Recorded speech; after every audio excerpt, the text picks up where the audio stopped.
मित्रांनो, जय शिवराय। तर मी तुमचा मित्र विवेक शिंगोले आज आपलं खूप दिवसांनी स्वागत करतोय आपल्या एक नवीन व्हिडिओमध्ये। खूप दिवस झाले आपण कुठे गेलो नव्हतो ट्रेकला आणि आज आपण आलोय किल्ले सोंडाई येथे। तर किल्ले सोंडाई तसं बघायला गेले तर बिगिनर लेवल ट्रेकरसाठी एक चांगलं असं ठिकाण आहे, ज्याची चढाई अत्यंत साधी आणि किल्ल्यावरती बघायचं असेल तर आपल्याला पाण्याची कुंड बघायला भेटतात।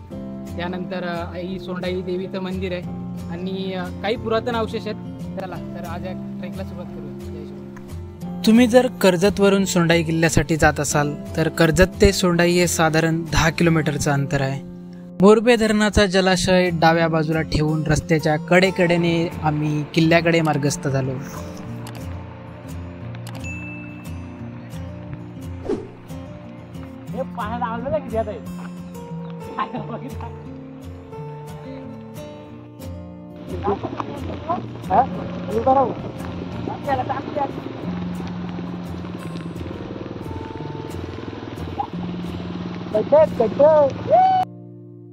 तुम्ही एकदा का इथे पायथ्याला आले की तुम्हाला पार्किंग दिसते। इथले पे अँड पार्किंगचे तुम्ही चार्ज बघू शकता, खूपच जास्त आहे। आणि आम्ही आमची मोठी गाडी इथे पार्क केली आणि बाईक इथे पार्क केली आणि आता आम्ही आमच्या ट्रेकला सुरुवात करतोय। ट्रेकला सुरुवात केली आणि वरुण राजाचं आगमन झालं। आमचा मित्र परेश सदा लॉगिंगला सुरुवात केली। तर इथून आपल्याला किल्ल्याचं मुख्य पर्वत बघायला भेटतं आणि पाऊस खूप पडलाय, तुम्ही बघू शकता पाणी किती वाहतंय।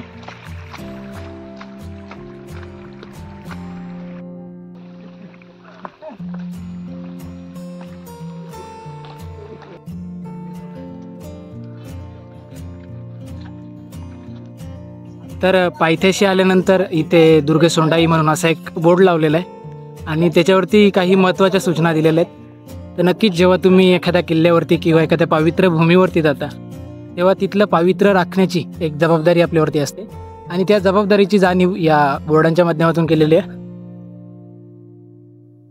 तर थोडं पुढं आलो आपण आणि इथे आपण पहिली पायरी बघतोय।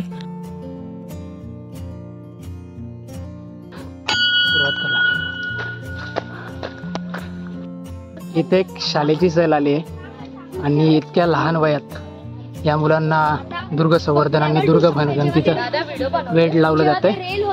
तर तुम्ही बघू शकता बालसंस्कार इतक्या कमी वयात जर होतील तर नक्कीच ही पुढे जाऊन महाराजांचे विचार जोपासतील।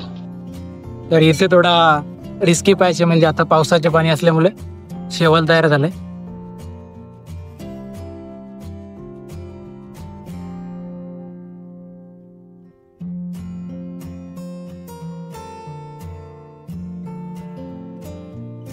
आपण बघा आता निसर्गाची किमया बघतोय, रंगबेरंगी फुले बहरलेत, किती सुंदर असा नजारा आहे हा।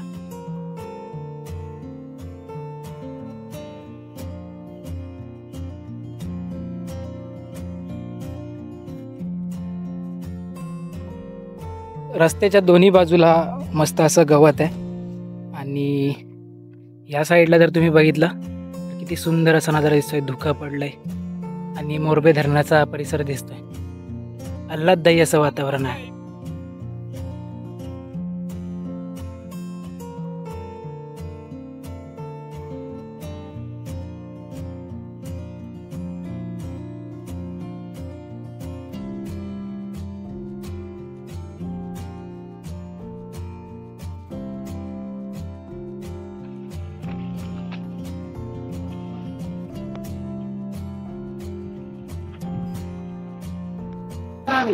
आता पावसाचं आगमन झालंय आणि आम्ही इथे एका झोपडीत बसलोय। तिथे समोर दिसतोय तो किल्ला। अवघी 10 ते 15 मिनिटाचा ट्रेक राहिलाय किल्ल्याच्या टोकावरती पोहोचायला। थोडे पुढे आपण आलो आणि आता आपल्याला दिसतात किल्ल्यावर चढायच्या शिड्या आणि या शिड्यांचा आधार घेऊन आता आपण किल्ल्याच्या टोकावर चढणार आहोत।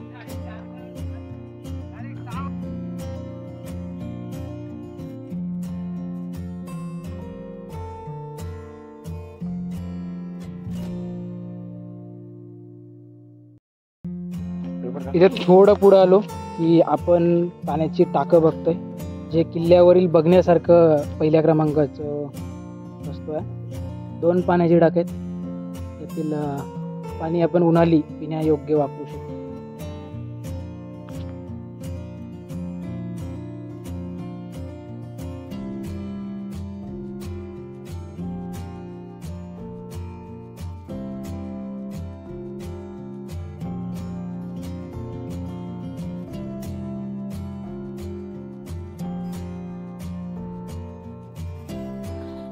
शिड्या चढून इथे वरती आलो आणि इथे एक पाण्याचं टाक आहे. जे पाणी घाण दिसतंय. आतमध्ये आपल्याला 2 खांब कोरलेलं दिसत आहेत.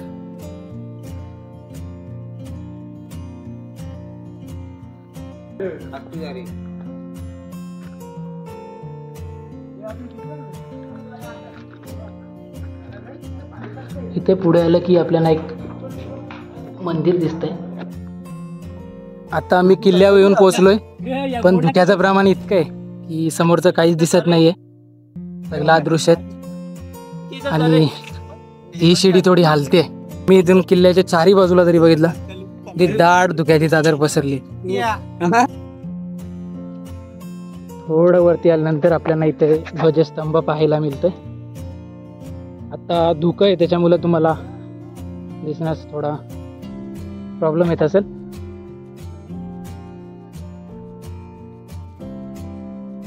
आणि इथे माता सोंडाई मातेचं मंदिर आहे.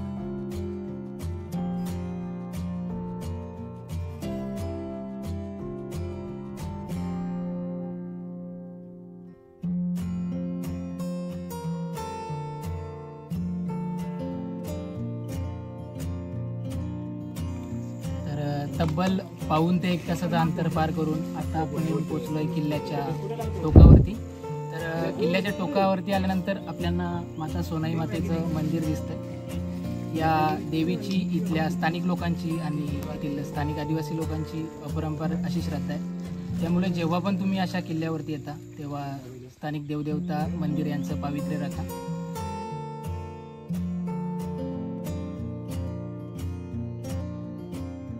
तर विवेक, काय वाटतं तुला या गडाविषयी? काय तुला तसा हा गड बघायला गेला तर आपण इतिहासाची पानं जर उलटून बघितली तर किल्ले सोंडाईबद्दल माहिती खूप कमी आहे. आणि सध्याच्या युगामध्ये जेव्हा खूप असे ट्रेकर जेव्हा इथे भेट देतात तेव्हा हा अपरिचित असा किल्ला आज लोकांना माहीत झालेला आहे. त्याचं तसं उपयोग जर आपण बघायला गेलं तर एक टेहालनी किंवा एक निरीक्षण करण्यासाठी केला जायचा. कारण किल्ल्याच्या जर आपण बाजूला बघितलं तर जी सोपारा म्हणजे आत्ताचं कल्याण ते जे पुणे वाहतूक व्हायची किंवा व्यापार व्हायचा त्यावरती जे बोरघाटामार्गे वाहतूक व्हायची त्यावरती लक्ष ठेवण्यासाठी या किल्ल्याचा मुख्य उपयोग केला जायचा.